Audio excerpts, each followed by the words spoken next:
what it did is kind of reignite my love for classic literature. This helped debunk so many false beliefs that I had about what productivity looks like. The inspiration for my son's name came from this book. The next book is probably one that you wouldn't expect. So those are the 5 books that really have changed me.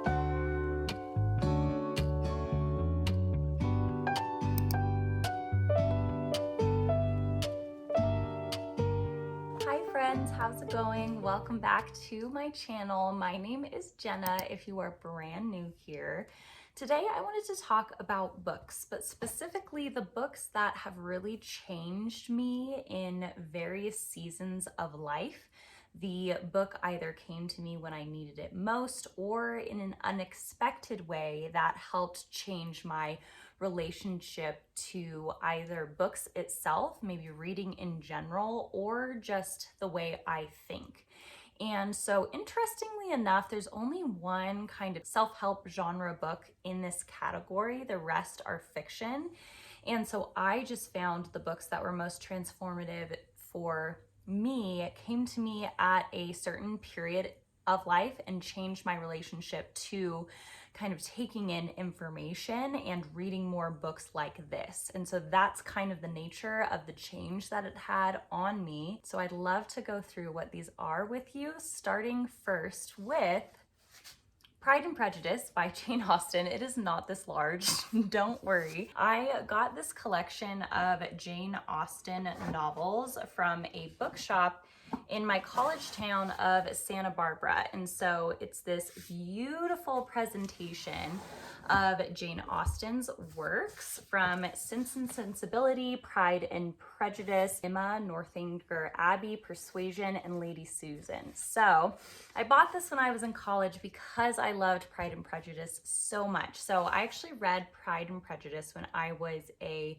senior in high school. And what it did is kind of reignite my love for classic literature. I found the story to be so nuanced, specifically how you can communicate in a novel the relationships between people to the point where you can pick up social cues and very subtle social cues. That is something that Jane Austen is powerful and so good at doing.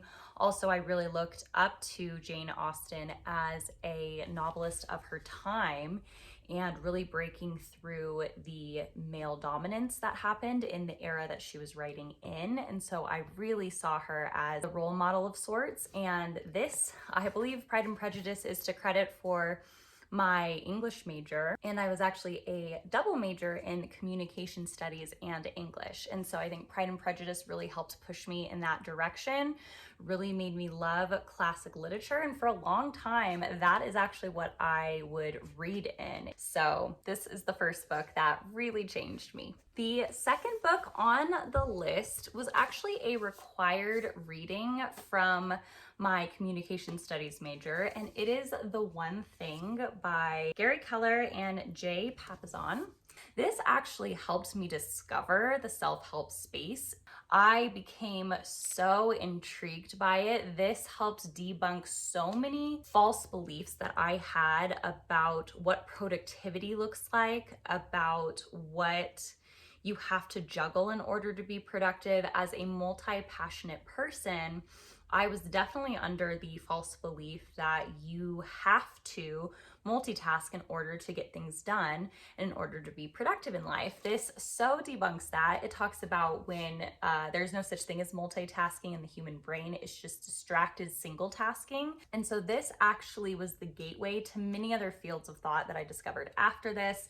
I discovered minimalism following this. I discovered the power of habit building after this and read Atomic Habits that just took the world by storm years after this. But this was my first introduction to really that whole space. Love this book. This definitely changed me. Okay, the next book that I read was many years after The One Thing. So The One Thing was when I was a sophomore in college. Pride and Prejudice is when I was a senior in high school. And The Nightingale by Christian Hannah was actually in 2020, I'm gonna say. I think I read it in 2020. And I love this book, as so many people do. But what this really did for me was reignite my love for reading current fiction, even though technically the genre itself is historic fiction. But like I said, I was really into the self-help genres. I was really into classic literature, read so much Shakespeare, I can't even tell you. I've probably read the complete works of Shakespeare 3 times through due to the major that I had. So definitely read in classic genres all over the place. Lots of Charles Dickens, lots of Ernest Hemingway and F. Scott Fitzgerald. Love all those authors. And so I would read in classic literature and then in the self-help space. But what this did was really help me discover the current fiction space and really fall in love with what authors are doing and the brilliance that authors are doing today, not just back in the day, but also today. And so I loved this book. The inspiration for my son's name came from this book. It made me cry so profusely. This is the first book also that I cried reading. And I think that's something so powerful, and that really connects you with a work, is when you connect so much that you're able to see yourself or your life or have such deep empathy for the characters that you actually cry over the circumstances they're going through, even though they're fiction. But definitely love this book. This is 5 out of 5, probably my favorite. And I might even read it again. I might give myself, I am not one who rereads books very often, but I might reread this in a couple years. I need to give myself some space between reading it the first time, but love this book. Okay, so the fourth book that I read that helped change me, and again, kind of change my relationship to reading and the content I was taking in, A Court of Thorns and Roses. Yes, this is included. This helped me realize that not only is reading masterful and inspirational and transformative, but sometimes reading is fun. And A Court of Thorns and Roses made me realize, oh wow, I can actually enjoy a book series just as much as I can enjoy a series on Netflix that I'm binging. And that is how this feels. It is so fun. It is so fascinating. I went through many classic fantasy rabbit holes, like of course Lord of the Rings, of course Harry Potter, but this made me go down a whole new realm of modern fantasy rabbit holes, specifically within the romance realm, and I just love it because it really did make me realize how fun reading can be. And so it doesn't just have to be something that's inspirational, it can be something that's very entertaining. Okay, so the next book, I need a physical copy of it. I listened to it as an audiobook, and that is a crime that I don't have it as a physical copy. Is probably one that you wouldn't expect, and it is The Midnight Library by Matt Haig.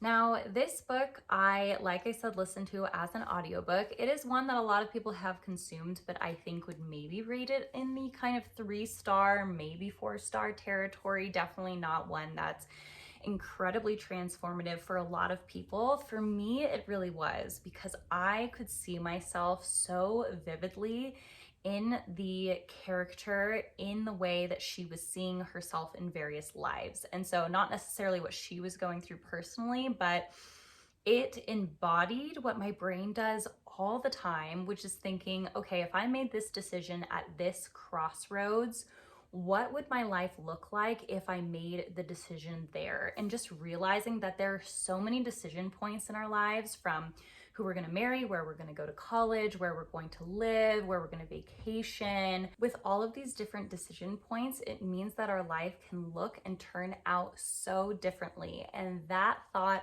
has always been one that has lingered. Being able to see it manifested in a book that I was reading was so impactful for me.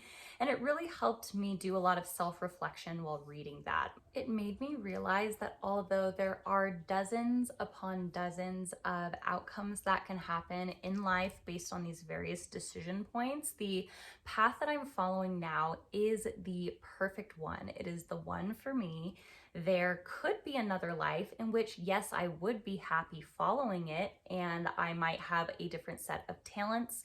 I might live in different places, different parts of myself might be embodied if I chose to do those things. And the realization that contentment doesn't have to do with seeing what your potential might be if you were to follow this path or this path over here, and saying, wow, I could have lived up to my potential.